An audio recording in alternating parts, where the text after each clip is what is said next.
Okay, so do you have your stories? Do you know why you're here? Why you want to bring your stories to life? If you've written down your different stories you know you want to learn how to capture, then you're ready to dive in and discover how your camera is going to see these stories. But before we take the next steps to photo success, I want to teach you a little secret about photography. Well, actually, it's a huge secret. This is one of those things I wish someone had told me when I first started shooting. Did you know the camera only sees one thing? Can you guess what it is? It's light. That's right. The camera only sees light. We see color and movement, we feel, we taste, smell, and hear. We have all these elements that make up our individual experiences. But the camera is only going to see one of them. That's light. It doesn't care about all those elements that make up our experience. It's up to us to creatively bring those elements into the visual representation using this tool, the camera.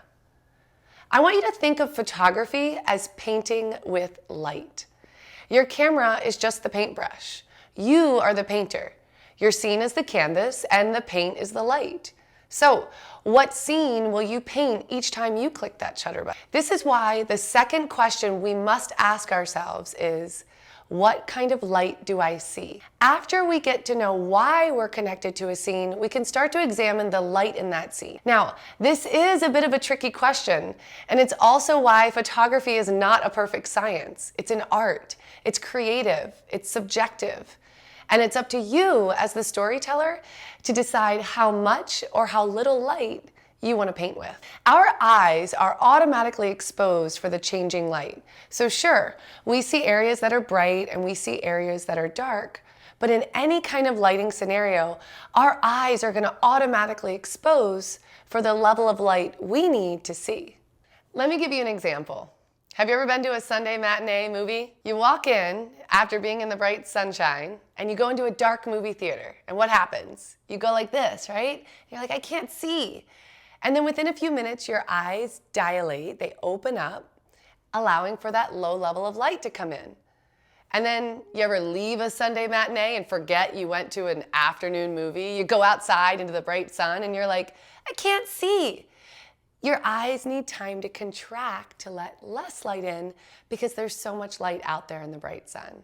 So our eyes are automatically constantly re-exposing for whatever kind of light's in front of us. That's why this question can be tricky. We may think an area isn't that bright because our eyes see just fine, but how does our camera see that amount of light? How do we know if the camera is seeing what we see? So before we turn on any more light bulbs, pun intended, and dive into how the camera really works, I want you to look around and just notice the light. Notice where it's bright in your scene and how you can still see the objects in that area. Notice where it's dark in your scene and how you can still make out the details even in the lower light. This is your eyes automatically exposing for the light in your scene. After you start to notice the different light around you, it's time to go watch the next video because I have another crazy secret to share with you. Are you ready for another light bulb moment?